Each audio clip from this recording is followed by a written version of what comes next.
Bobbing around inside the box, headed out by Preston. There's Mackay. Bannon again seeing the ball early on.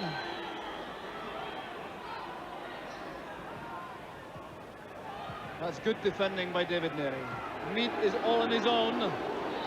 Eased off the ball by Walter Kidd. Referee Hope gives the free kick. Just a little bit out of range, I think, when Kidd leaned into Mead.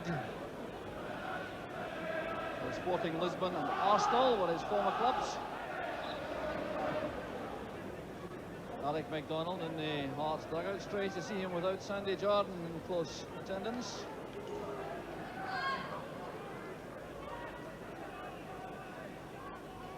Headed on by Patalainen. Here's Berry. Now Black. Mackay tackled by McInally.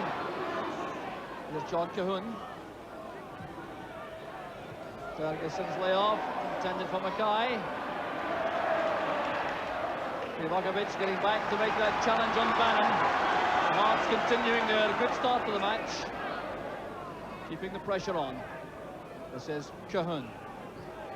Gary Mackay. And Neary was in the way once more for United. Sanderson to Bannon. And Krivokapic showing his pace again, the Yugoslav. Very good turn of speed. There's Cahoon. Kidd is up. Ball is in the net, but the goal is chopped off. It will not count. Kidd has been penalised. And we'll see why. There was John Cahoon. It was a fine ball he played in. Kidd was being well marked by Preston, doing a bit of climbing on his shoulder to the youngster, the ball finding the net. And that's a let-off for Dundee United. Walter Kidd well inside the 6-yard box for that challenge. And right in the middle of your picture there, Johnny Haynes, the former Fulham and England player. Now a resident of Edinburgh and a regular at Tynecastle. This is Gary Mackay. Now Kidd. McInally getting back. It's still Kidd though. Doing a little too much on the ball. Now it's Kenny Black. That's well struck by Black. Very powerful left foot, the little Hearts midfield player. With only one thought in his mind when that ball from Malpass reached him. Saw the gap to go forward and let fly. Billy Thompson getting his body behind the ball. Here's Cahoon with Neary and the free kick to Hearts. An apology offered by Neary.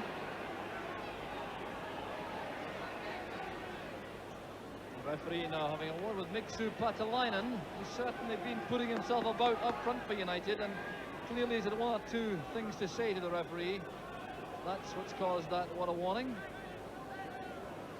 So every United player now back behind the ball as Billy Thompson organises a wall.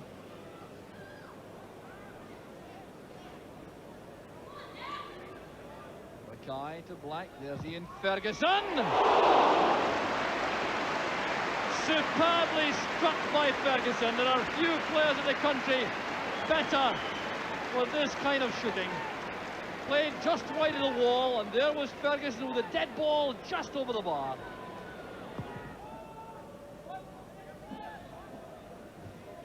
McPherson and Patalainen battling in the air again. Krivokapic recovers quicker than the two Hearts players. Here's Mead. Lost his bearings for a split second, but here's McKinley.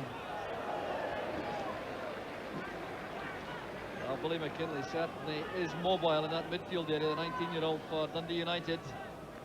But some good play in the build-up here. Rafael Mead had just lost his bearings for a second. They cleared him some Sanderson coming straight to McKinley and snatching at the shot. So the United dugout has Jimmy Bone at his feet there with some instructions. So Beaumont lining up the long throw. He's looking for Hegarty. Berry was the marker. Hooked away by Whittaker. Here's Krivokapic. Fine ball towards McInally. Brilliantly struck by McInally off the outside of the post. Well, that was a fine move from Dundee United, and the part played by Miodrag Krivokapic was crucial, controlling it well. And look at the quality of the pass, opening up the left flank of the Hearts defence. There was McInally electing the shot, and it's just off the outside of the post. A foul by Mead on Kidd, lifting his boot too high in that challenge, catching Kidd around the knee. So some more pressure for the United defence to withstand.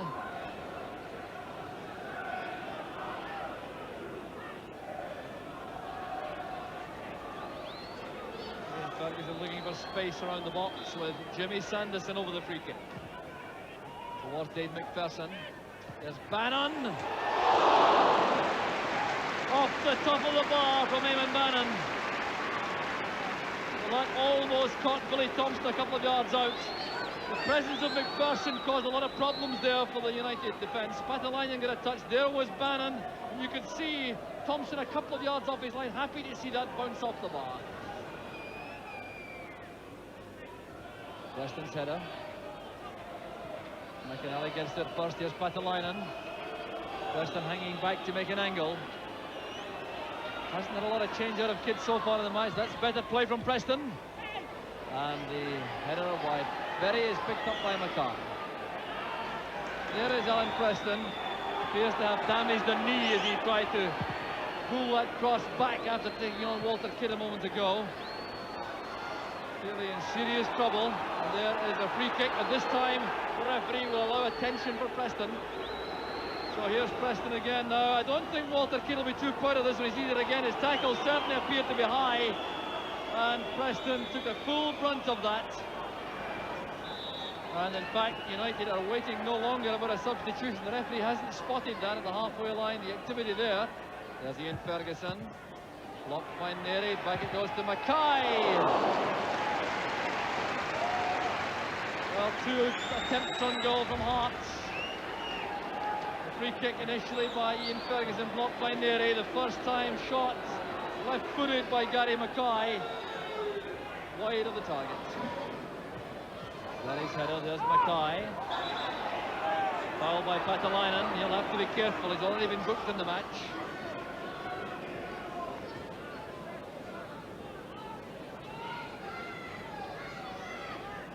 Ferguson offering movement up front for McPherson's free kick, but there's no more time in what has been a thoroughly entertaining first half.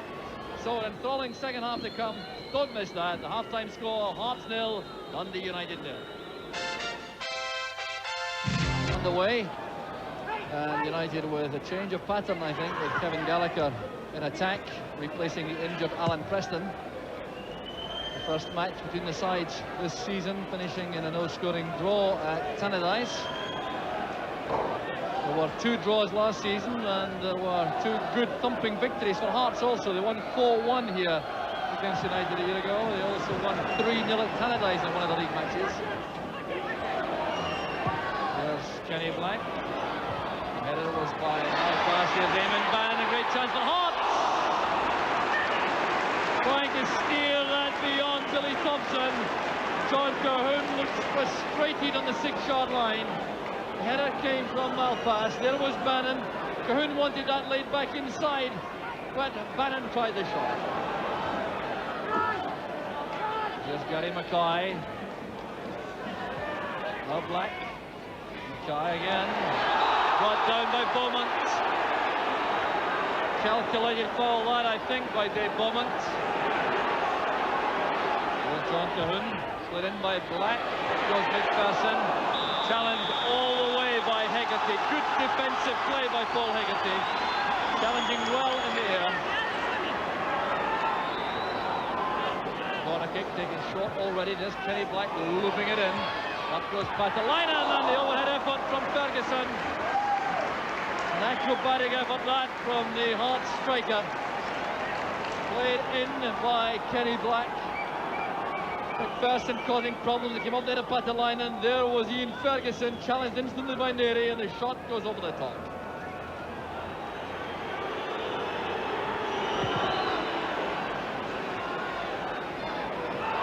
Handball on there by Gallagher. Gallagher. Mead attacking the ball with Jimmy Sanderson.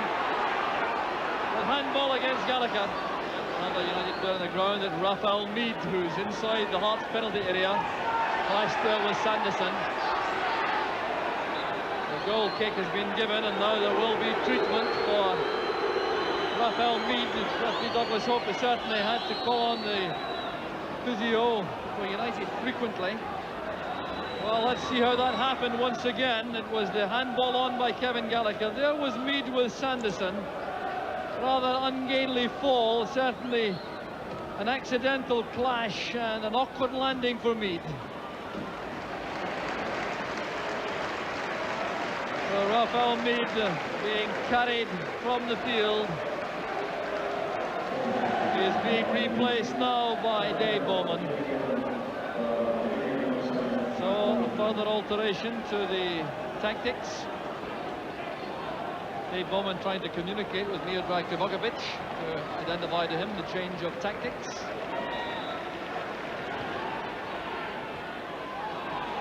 Haggerty. McKinley. Gallagher going in behind McPherson, brought down there by Whittaker. The referee waves play on. Relief on the face of Brian Whittaker.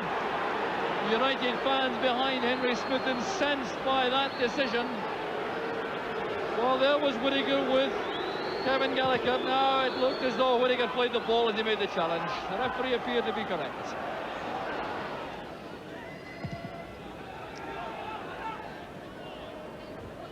Bowman's header, there's Krivokapic losing it to Sanderson. Neary going up with Cahun. There's a shot from Ferguson. Well, Thompson relieved about that, I'm sure. Lofted forward by Sanderson. There was Cahun leaning back into Neary. It comes back to Ferguson. The first time shot goes wide. Eamon Barron using Sanderson. Ferguson to Cahun. This is Kenny Black. Intricate build-up there at the edge of the box from Hearts.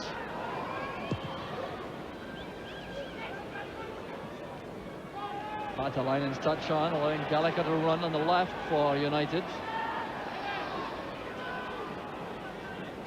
Heading for the byline. Denied any space at all, though, by Dave McPherson. That was a good piece of defensive play.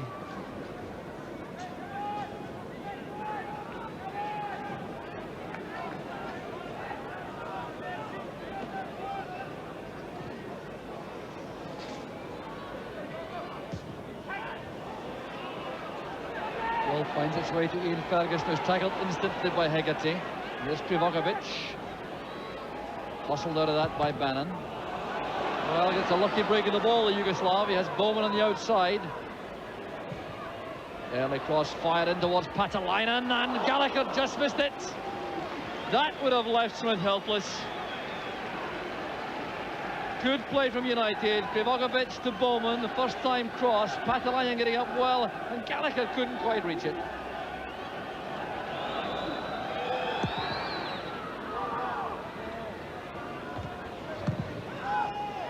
Kahuna is caught well offside. Well, there will be a bit of time to be added on for the injury to Raphael Mead in particular, but the 90 minutes have now come and gone. And the referee is adding on no extra time. That's a surprise. Referee Douglas Hope brings the match to an end. Disappointment of the fans in the fact that there have been no goals this afternoon in a keenly contested match. Hearts having the edge in the first half, perhaps, but over the piece a draw just about right. It's Hearts 0, Dundee United 0. Alec, do you think that was a point won or a point lost? In many ways a point won, yeah. I mean, obviously it's not the way we would play if we were well up the league, but we'd be going forward, but unfortunately we've got to keep things a wee bit tight just now, Joe. What is the big difference, do you think, this season from last season when you were going so well for a long period? Very simple. We had the ball in the back of the net. Every week we continually play with pressure that we could lose it in the last 10 minutes, 15 minutes. We have a lot of the game, but getting the ball in the back of the net is the biggest problem. It seems remarkable that some of the fans, I think, Ian Ferguson, your top scorer with 9 goals, but he's been on the bench a few times, he's missed a few games. Is that not difficult to comprehend in the light of your lack of goals? Yeah, very much so, but at the end of the day it's horses for courses, and in many ways it's been unfortunate for Ian. Like say last week, he went through with the flu, and we found it a wee bit difficult to sort of take a chance in some of the games, but his chance came today, and you can see that Ian's a good striker of the ball, but it's just one of these things that we just can't get it in the net.